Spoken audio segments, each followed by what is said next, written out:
For breaking news on 13 Action News Live at 6, after a year-long battle with brain cancer, Senator John McCain passed away today at the age of 81 at a home in Arizona, his wife and children nearby. A maverick to the end, McCain revealing a short time ago that he'd chosen to discontinue medical treatment, sadly well aware of its inevitable outcome.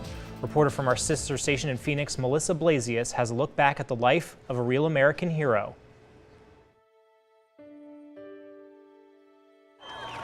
My friends, we have come to the end of a long journey. John Sidney McCain III, born August 29, 1936.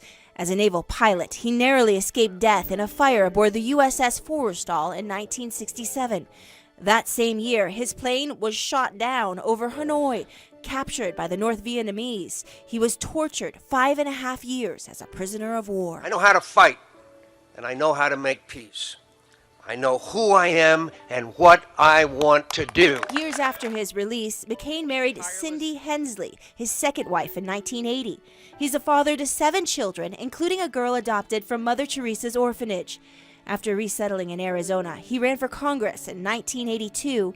He was called a carpetbagger, but won the House seat anyway. After 2 terms, McCain was elected to the U.S. Senate. Please raise your right hand. The senator was later implicated in the Keating 5 campaign contribution scandal, a low point in his career. I'm supremely confident that they will conclude that I have no improper behavior involved in this particular situation. John McCain emerged with a new passion to reform money in politics. Called a maverick, he bucked his Republican Party and he worked with Democrats on campaign finance and other issues. McCain, a straight talker with a biting sense of humor. I thank all of you for being here, trying to do the Lord's work in the city of Satan. McCain campaigned for president twice, first in 2000. We have sent a powerful message to Washington. Then in 2008. And today, I announce my candidacy for President of the United States. That year, he won the Republican nomination. With a surprise choice of running mate, Alaska Governor Sarah Palin, McCain lost the election to Barack Obama. Mr. President. Then 72, McCain continued as senator and elder statesman, visiting troops overseas and digging into foreign policy. In 2016, now President Donald Trump questioned McCain's legacy. He's a war hero because he was captured. I like people that weren't captured, okay? From his time in the POW camp, McCain had long-lasting physical problems, never again able to lift his arms fully above his head. He also had other health scares, bouts of skin cancer, leaving a large scar on his cheek. I advise everyone wear sunscreen. Wear sunscreen. I'm dead serious. His most brutal diagnosis came in July 2017, glioblastoma, a deadly brain cancer. Less than 2 weeks after surgery to remove the tumor, McCain returned to the Senate floor to become the deciding no vote on repealing Obamacare and to give his colleagues a stern reminder of their duty to the American people. We're getting nothing done. John McCain, Arizona senator, war hero, father, one of the most influential people in our country. Whether loved or hated, he never surrendered, always focused on his mission in life. And I hope to impress on you again that it is an honor to serve the American people in your company. True American hero there, and President Trump is remembering Senator McCain. President Trump just tweeting this out: "My deepest sympathies and respect go out to the family of Senator John McCain. Our hearts and prayers are with you." And local reaction also pouring in. Nevada Senator Dean Heller says, "No words to describe the loss of Senator John McCain, a man I've had the honor of serving with in the U.S. Senate. Our country has lost an American war hero and statesman. Lynn and I are praying for Cindy and the entire McCain family." Now, to learn more about Senator John McCain's life, just head to our website at ktnv.com. Well, turning gears now to a developing story here in the Valley. A man with a gun is dead after an hours-long negotiation with police. Now, this marks the second officer-involved shooting in less than 24 hours. Now, this happened early this morning near H Street in Lake Mead. 13 Action News reporter Nina Porciuncula has been following this story for us all day and has the latest. Tom, this started out as a domestic disturbance call coming from one of the apartments down here at Doolittle Avenue, and it quickly escalated into a dangerous situation as that suspect waved a gun at bystanders and officers before being shot by police. Now, I want to show you this video sent to us by one of our viewers showing how the dramatic scene unfolded. Oh my God! Lucy, please, no! A neighbor captured the tense negotiation between a suspect and police near Doolittle Avenue and H Street. You haven't hurt anybody, man! At around 5 this morning, police responded to the area following a fight between the suspect and his family, where the suspect reportedly fired 2 shots. No one was injured, but he was gone when officers arrived. An hour later, the suspect came out from behind a dumpster armed with a gun, and police say he was waving the gun at neighbors and officers. I heard a disturbing noise outside, and I looked out the window and I seen the police everywhere and they had guns out. In this video, the suspect is seen walking around the neighborhood as police kept on asking him to drop the gun. He was just talking back and forth with the police. At one point, he sits down in the middle of the street, later on going on top of this car. Officers called for canine units and SWAT. And as our SWAT team was arriving on scene and setting up containment, the suspect again waved the firearm in the direction of citizens and officers. A SWAT sniper then fired 1 round, hitting the suspect. He was transported to UMC Trauma, where he was pronounced dead. While you waking up to this, like, boom, it's right in your face, you know. And this is the second officer-involved shooting in less than 24 hours and the 18th officer-involved shooting within this year. Nina Pershunko, 13 Action News. Thank you, Nina. And as we mentioned before, today's shooting marks the 18th shooting involving Metro officers this year. So we wanted to take a look at how that number compares to previous years. By August 2nd of last year, there were 16 officer-involved shootings. In 2016, we found there were only 10 recorded. But if you go back a little bit further to 2013, 13 were recorded. And if you're not familiar with Las Vegas history, the Metro Police Department previously ranked 3rd in the entire nation in officer-involved shootings per capita. That peaked in 2010, and that ranked us right behind Houston and Chicago. Soon after that, the department partnered with the Department of Justice to implement new reforms of its deadly force policy.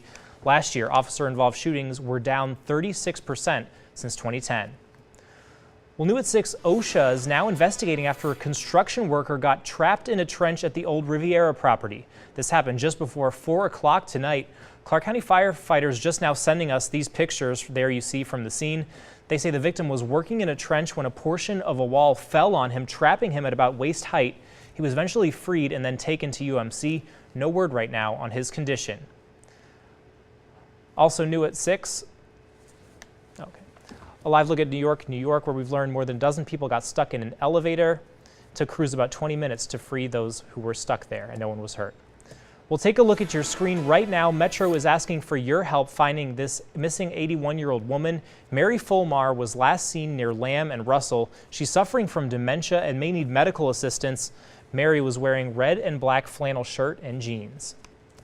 Well, a federal investigation into a trendy line of hair care products reveals concerns about the company's manufacturing plant.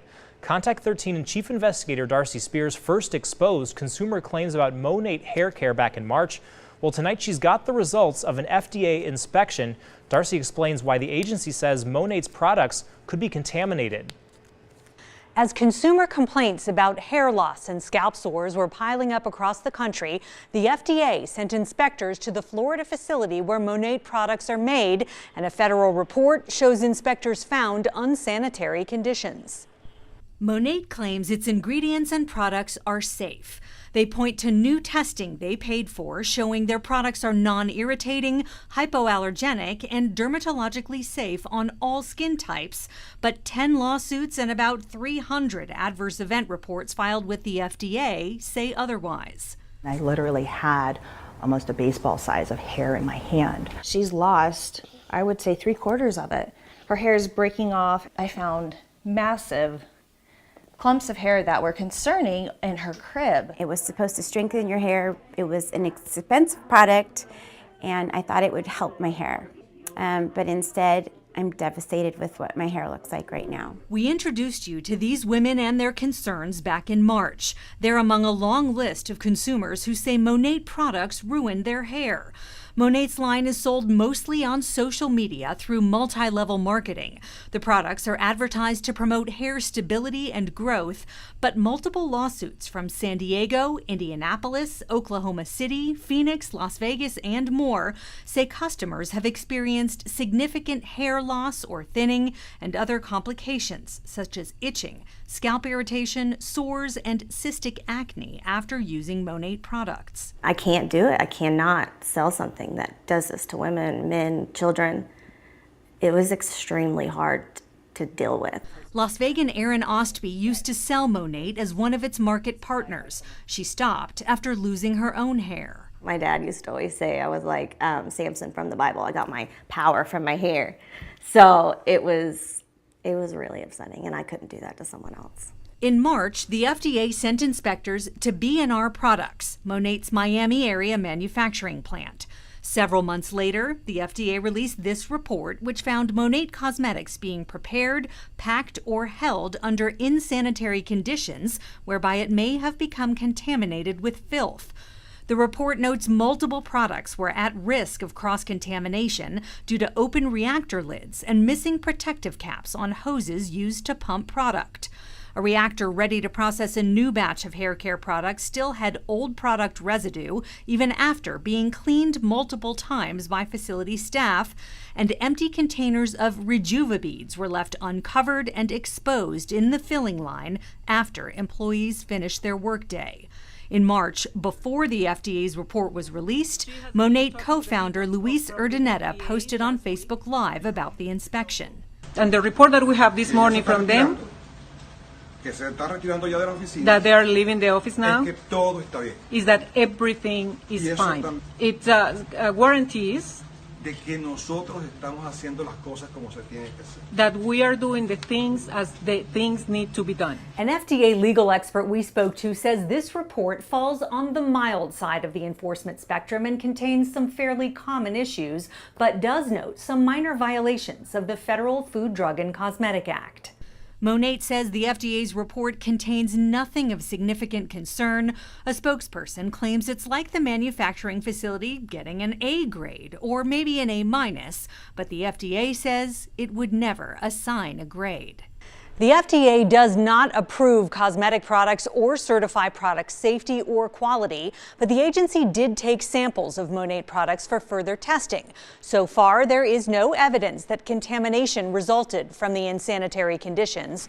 All the lawsuits against Monate have been consolidated in a Florida court, and the legal action is ongoing. Darcy Spears, 13 Action News. Thanks, Darcy. Well, right now, Hurricane Lane downgraded to a tropical storm, but there's still one big threat to Hawaii. Plus, a runaway ambulance caught on video from 2 different angles, and you won't believe who's behind the wheel. And Contact 13 exposes a new warning about security hacks, how you may be allowing people to take your money from right in front of you. And taking a look outside, things looking absolutely great up on the mountain. Temperature not too warm up there. We got some much warmer temperatures for the valley. We'll take a look at that 7-day forecast coming up. Want to go to some breaking news right now. Clark County Fire just putting out a fire at a townhome near Eastern and Harmon. 13 Action News reporter Austin Carter live for us on the scene. Austin, what can you tell us?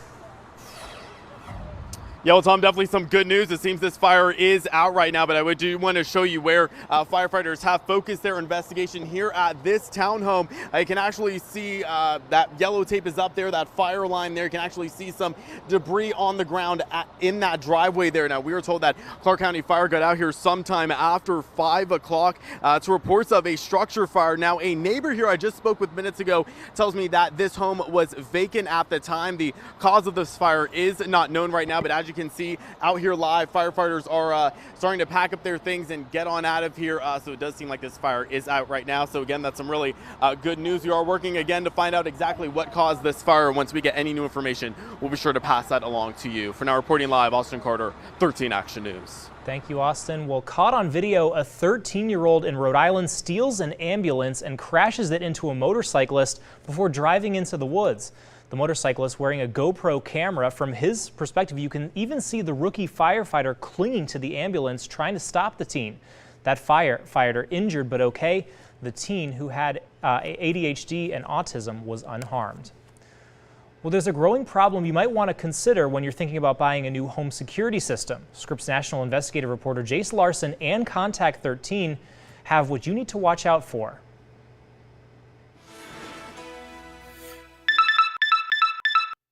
Of course, we all want to keep our families safe. Security systems are becoming more and more affordable and available to everyone. But the thief in this case is not always trying to sneak in your house. Sometimes he's just knocking on your front door. You may be allowing people to take your money from right in front of you, and the problem is growing across the country.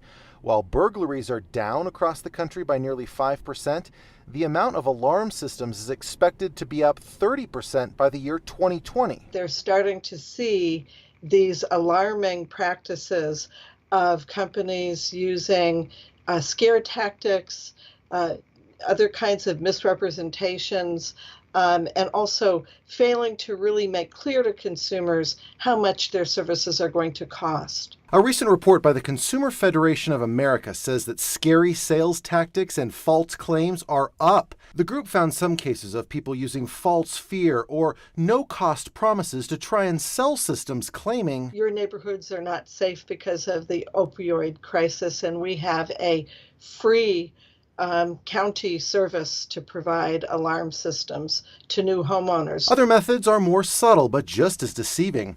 They say they're with your existing provider and they're either putting in new equipment or taking over your previous contract. Got people to sign agreements with them, started billing them while they were still being billed by their original company. A lot of the time, they're pressuring people into deals that seem way too good to be true. No deal is too good to pass up. If a deal is good today, it's going to be good tomorrow. There are ways you can protect yourself. Grant says it's best to do your own research. Never sign anything on the spot. Avoid digital contracts that they won't let you see before you sign a copy on their phone or tablet. You want to make sure you get your own copy of what you're signing. Research who you want to go with by looking at the BBB or other sources. I'm Jace Larson. Right now, authorities in Hawaii are now warning of dangerous flash floods. Despite Hurricane Lane's downgrade to a tropical storm, torrential rainfall left many areas underwater. Up to 10 or more inches of rain are expected to fall on some areas of the islands throughout the weekend. Natasha Chen is on Hawaii's Big Island with the latest on that storm system. We all planned for the very worst and hope for the best, and I think we're lucky. Some Hawaii residents are breathing a sigh of relief. The Category 3 hurricane threatening the islands disintegrated into a tropical storm late Friday night. But even as Tropical Storm Lane moves away from Hawaii, the slow-moving storm continues to dump rain on parts of the islands, making it the second wettest tropical system on record to hit Hawaii. We've been having heavy rains in different areas, so you're seeing places like Hana, where we have streams that are overflowing and roads having to be closed, trees falling down, power lines falling and having to be repaired. Lane unloaded more than a foot of rain on the island of Maui, and Hawaii's Big Island has seen more than 40 inches of rain, with more expected through the weekend. Torrents of rainwater triggered landslides and pushed debris into neighborhoods. It's just the volume of water, it couldn't hold it already. I've never seen that before, and then the small bridge plugged up above, and that's what flooded all of these houses. Authorities are reminding residents and visitors to stay vigilant. Despite the storm's downgrade, hazardous conditions remain across the state. In Kona, Hawaii, I'm Natasha Chen. Now, 13 First Alert weather. Good evening, everyone. I'm 13 First Alert meteorologist Dan Bronis. We'll have more on that hurricane in a second. First, our weather. It was a hot day. 75 days. Raising Cane's donating to Make-A-Wish now. $7,500 because of this. Yes, 103. That high temperature for Las Vegas this afternoon. That was at McCain. So, you know, temperatures not the worst we've seen, but definitely a little warmer than I think most of us would like. But really, with the dry air in place, not bad. Current temperature is just a few degrees cooler than the highs. There's your current wind speed, southwest wind, 14 miles an hour in Las Vegas. The winds are going to be your main story as we go into Sunday. When I say that, they're not going to be terrible, but we are going to see breezes from the southwest, 10 to 15 miles per hour. Some gusts could be as high as 30 tomorrow, so keep that in mind. That mostly will be the higher elevations around the mountains. Same thing Monday, winds staying breezy as well. Futurecast showing you the monsoon is nowhere to be seen in the state of Nevada. If you look back in Arizona, that's where it's going to be over the next 24 hours. I think by Monday, though, monsoon taking a break everywhere, and everyone's going to see dry weather for the beginning of the week as we have a weak disturbance to our north passing by pushing all that moisture back into New Mexico, and also bringing those winds in. Tonight's forecast, about average, 77 for Summerlin, into the 80s in most areas around the valley. Tomorrow's high is the same as today, 98 degrees for Summerlin, a lot of sunshine, 100 for Centennial Hills.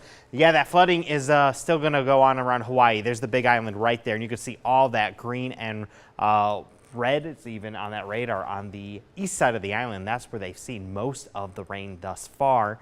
They have flash flood watches and warnings currently in effect, and also we do have tropical storm warnings and watches in effect for Kauai, but that is not going to be much of an issue. Hey, good news. Rain is expected to weaken more so, move out to sea, and not be much of a threat after tomorrow. Things will just start to dry out. Here's your 7-day. Things looking pretty good around Las Vegas. As I mentioned, it's dry, so it's not going to be sticky. So we'll take 100 degrees. That's what we'll be over the next 7 days. Overnight lows cooling off a little bit more into the upper 70s. Some spots might even drop into the 60s a couple mornings. Sounds good. Thanks, Dan. Well, we all have to write and receive emails, but there are some phrases that really get on people's nerves, and they all have one thing in common. Details on the most annoying email phrases up next. Well, local couple hits the jackpot. Barbara and John took home more than $102,000. They were playing the triple star jackpot machine at Samstown. Now, this is the second big win at Samstown in just the last 2 months. On July 31st, a player won more than $760,000 on a slot machine. Barbara and John, you know where to find me if you want to share. All right, well, the minimum wage for workers at Walt Disney World will be going up significantly. Disney reached a tentative deal with unions to hike their minimum wage to $15 an hour by the year 2021. Now, that increases their starting wages by 50%. Union members will still have to vote on the deal September 5th, and it's expected to easily pass. Well, sending and receiving emails is just a part of office life for many people, but new tonight, some people are sounding off on the most annoying phrases they see in emails. Adobe surveyed 1,000 white-collar workers. 1 in 4 of them said, "Not sure if you saw my last email," was the most hated phrase. A lot of the other top phrases reference previous conversations like, "per my last email," "per our conversation," and "sorry for the double email." Goes to show people don't really like to say or hear things twice. A lot of passive aggressiveness in those emails. All right, well, Dan has another look at your forecast, but right now here's a live look outside our valley. We'll be right back. We're continuing to stay on top of the breaking news of the passing of Senator John McCain. President Barack Obama saying, "Few of us have been tested the way John once was. We are all in his debt." Michelle and I send our most heartfelt condolences to Cindy and their family. Now, of course, yesterday McCain's family reported he stopped receiving treatment for brain cancer. He was 81 years old. And you see that live look there in D.C. And of course, just everybody remembers Obama running against McCain, and just that level of civility is just something that is missing. And good to see that. It is, one guy in Washington I think a lot of them are going to miss is going to be McCain. So, absolutely. Yeah, definitely sad. And, now we have to just turn our focus to weather a little bit and look at the sunshine that we're going to see, because it's going to be around in Las Vegas the next couple of days. Winds will pick up through Tuesday. We'll call it breezy through Tuesday. Overnight lows are going to be in the upper 70s actually a couple mornings, so actually not too bad of a forecast. And here's a look at what's coming up in tonight's primetime lineup right here on ABC at 8 o'clock, The Good Doctor, 10 o'clock, 2020. Then, of course, stay with us for 13 Action News at 11. That's our news for now. We're always on at ktnv.com. We will see you back at 11. Thanks for watching, everyone.